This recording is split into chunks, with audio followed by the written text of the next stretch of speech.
My name is Sergeant Kevin Allen. I'm the Public Information Officer for the Portland Police Bureau. This incident began at 8:42 this morning at a gas station in the 8400 block of Southeast Foster Road.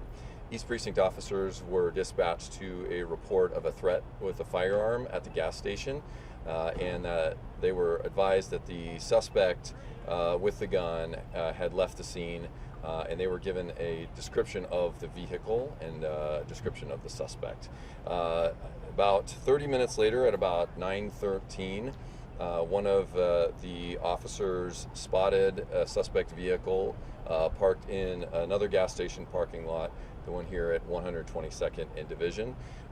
The officers called in for additional resources, and when as resources were arriving, they moved up and did what we call a high-risk stop, which basically means that the officers from behind cover of their vehicles challenged the vehicle, notified the suspect vehicle that they believed that there was an armed person in there, and gave commands.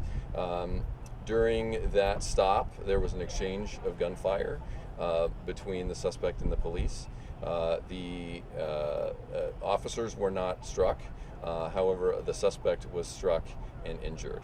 The officers brought in additional resources, including a sergeant with a ballistic shield, which allowed them to safely move up very quickly within just a couple of minutes and provide trauma first aid.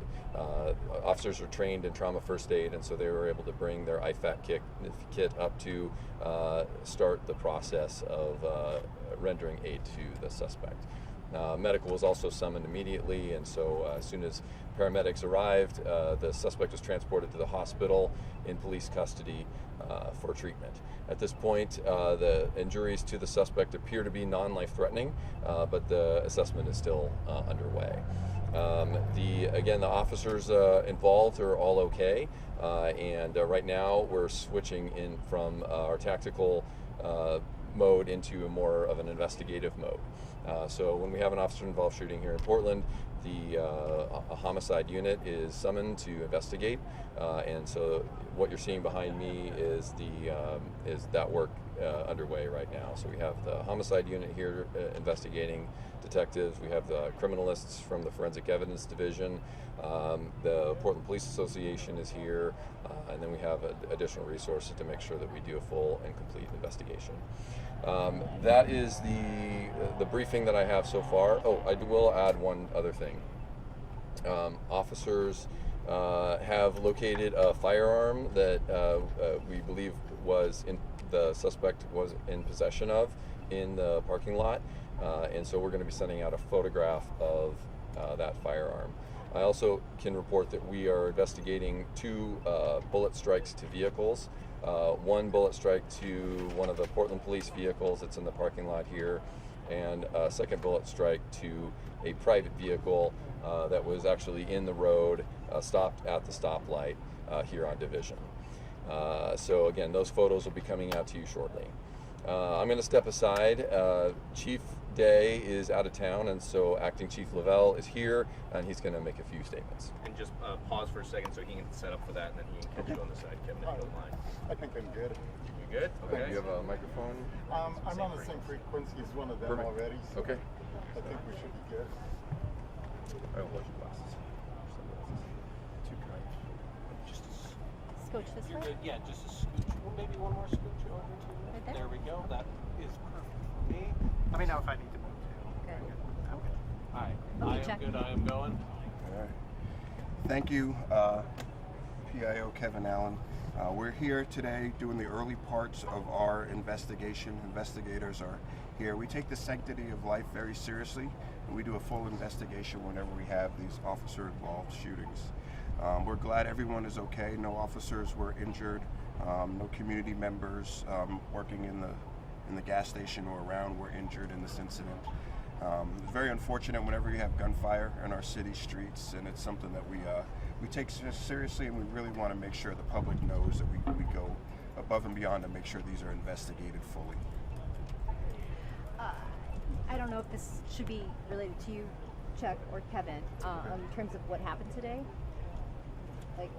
Yeah, probably facts. You can ask me. Okay. Chief, you had mentioned that you had done some briefings already.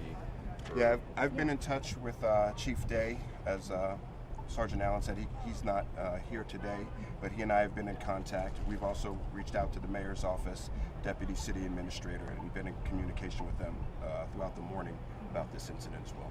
I guess, kind of in general, this area is a known area of response.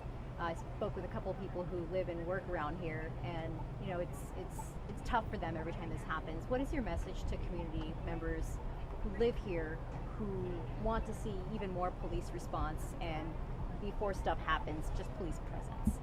Sure, and this is an area where we do have a pretty large police presence, not far from one of our precincts.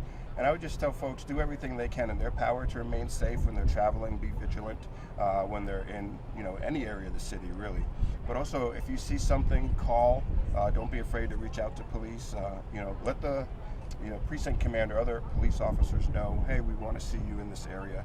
There's things we can do in terms of extra patrol and things of that nature that might help increase the presence, that make people feel safer. Thank you so much. Absolutely. Any other questions you guys had for?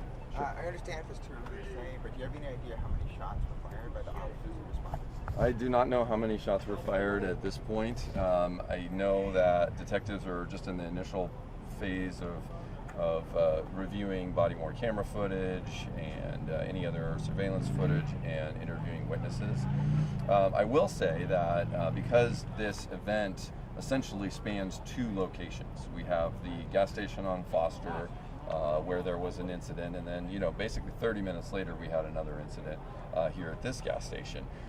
There were a lot of people around when this happened, and that's a concern, and we're very grateful that people are okay. It's possible that some of those folks left before our investigators arrived, and they may have critical witness statements and a vision of what happened that would really help us out. So what we're asking is, if people witnessed anything at the gas station on Foster where there was a threat with a gun, or the police challenging the suspect here at the gas station, we very much want to hear from those folks. We have a tip line, a hotline number, and we have an email address where people can email the homicide unit directly to provide that information. So yeah, my follow-up question was related to the division incident. I know that's how you started it. We got word of that Foster, as yeah. well. Sorry, Foster. Yeah. Can you kind of walk us through? I mean, that seems like some pretty decent police work. 30-minute span between incidents, and the fact that they stopped this person here. Can you a little bit more detail on what triggered the investigation back there, what the call entailed? Yeah, so the incident with the threat with the gun at the original gas station, that's a big part of our investigation. What we want to do is make sure we fully understand what happened there. We want to understand what the officers knew and what information they had, and then what led them to challenge this car and this suspect. So that process is underway, and a lot of those gaps will be filled in as we continue our investigation. But I can say that when we go to calls where there's a gun involved, that absolutely increases our level of concern for the safety of everyone involved. It tends to bring on more officers to a call. Not only do we have a primary and usually a cover officer, but when other officers are available, if they hear a threat with a gun call, they're usually attaching themselves and going to that call, helping with an area check. It's very early on, but I believe this was outstanding police work. We're many blocks away from the original incident, and we had officers that were looking all around the precinct and their patrol areas for the suspect vehicle, and it really paid off in them finding what we believe is the suspect vehicle from that other incident.